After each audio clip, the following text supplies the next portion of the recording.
गावाच्या तळ्यावर सरकारची हक्कदारी, गावाच्या तळ्यावर सरकारची हक्कदारी,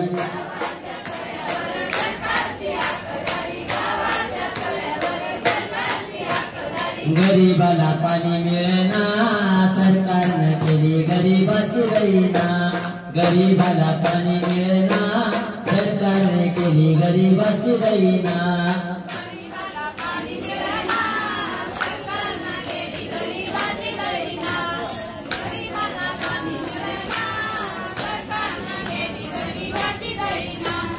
तांदळाच्या पोत्यावर सरकारची हक्कदारी, तांदळाच्या पोत्यावर सरकारची हक्कदारी,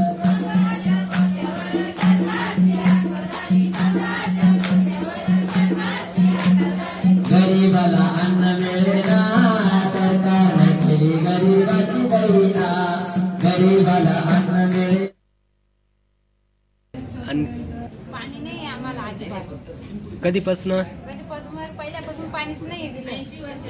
मग पाणीच नाही भेटत आम्हाला प्यायला. आम्ही डायरेक्ट असं कंपनीमध्ये पाणी असतं एकदम एवढं वाटेला पाणी भरतो. आणि आज परिस्थिती अशी आहे का इतकी 7 विहीर आहे, तिथं विहीर काढले तिथं रस्ता सुद्धा नाही. आम्ही डायरेक्ट असं झोपून पाणी वाटेला भरतो. पाणी नाही अजिबात आमच्या गावाला. तरी सरकार आम्हाला पाणी देईना. आम्ही म्हाताऱ्यावाला आलो तरी आम्हाला पाणी पाजून देईना. मग आमचे सासरे मरून गेले तरी आम्हाला पाणी नाही अजून. आणि अजूनही आम्ही पाणी दिवसभर पाणी भरावं लागत आहे. तर काम कधी सरकार जागी होत नाही. लोकांच्या सगळ्या लोकांना पाणी ना आम्हाला पाणी नाही. आम्ही काय प्यायला तर काय पाणी प्यायला. किती गावचे लोक इथं जमलेले आहेत?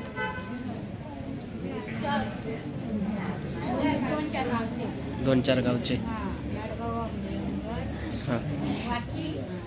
वारंगुशी 2-4 गावांना पाणीच नाही. मग काय करायचं? दिवसभर काम करायचं म्हणजे पाणीच भरायचं दिवसभर. एवढ्या वाटीला पाणी भरावं लागत आहे.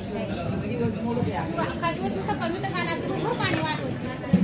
मग पाणी नाही तर सरकारने येऊन बघावा का खरंच या लोकांची काय अवस्था आहे. अजून आजपर्यंत कोणाला दुखून पाहिलं नाही. आम्ही काय करायचं? पाणी नाही का प्यायला पाणी का आंघोळीला पाणी कशालाच पाणी नाही. डायरेक्ट एवढ्या वाटीला पाणी रात्रीचं कधी जायचं. त्या विहिरीला खाली पाहिजे. मग सरकारला पाणी नको द्यायला प्यायला नको शेताला पण प्यायला तर पाणी दे. लोकांच्या गावाला बसाबस पाणी चालेल ना. आमच्या गावाला का पाणी नाही. मग आता आम्हाला पाणी सोय करून द्यायची त्यांनी तरच आम्ही इथून आल्यानंतर आम्ही इथे बसून राहतो. आम्हाला इथे ऑर्डर द्यायला आम्ही इथेच राहतो. आम्ही पोरांना बसतो. काय करावं? पाणीच नाही तर काय नसावं आमची सोय करायची सरकारनं नाही का. आज 78 वर्षे होऊन देखील आज आदिवासी समाजावरती पाण्यासाठीची ही भटकंती आहे. आज आम्ही अकोला पंचायत समितीला हा मोर्चा जो आणलेला आहे तो पाण्यासाठीच आहे. आणि जोपर्यंत आमच्या बेलवंगन गावाला पाण्याचा प्रश्न सुटत नाही तोपर्यंत आजचा आमचा हा मोर्चा चालूच राहणार. तिथं आजपर्यंत कुठलीही योजना नाही आहे किंवा कुठेही तिथं पाण्याचा प्रश्न सोडवण्यासाठी तिथं प्रशासनाने दखल घेतलेली नाही. मग हे दुर्लक्ष का? तिथं माणसं राहतात की जनावरं. आणि आज शासन दरबारी पाण्याच्या हक्कासाठी आलेलो आहोत. एल्गार कष्टकरी संघटनेचा मोर्चा आहे आणि भगवान भाऊ मध्ये संस्थापक अध्यक्ष एल्गार कष्टकरी संघटना यांच्या अध्यक्षतेखाली हा आजचा मोर्चा आहे. निवेदन वगैरे दिलेले आहे आम्ही. असं त्यांचं काही प्रत्युत्तर येतंय त्याचे आमचे सर्व महिलांची लक्ष लागलेलं आहे.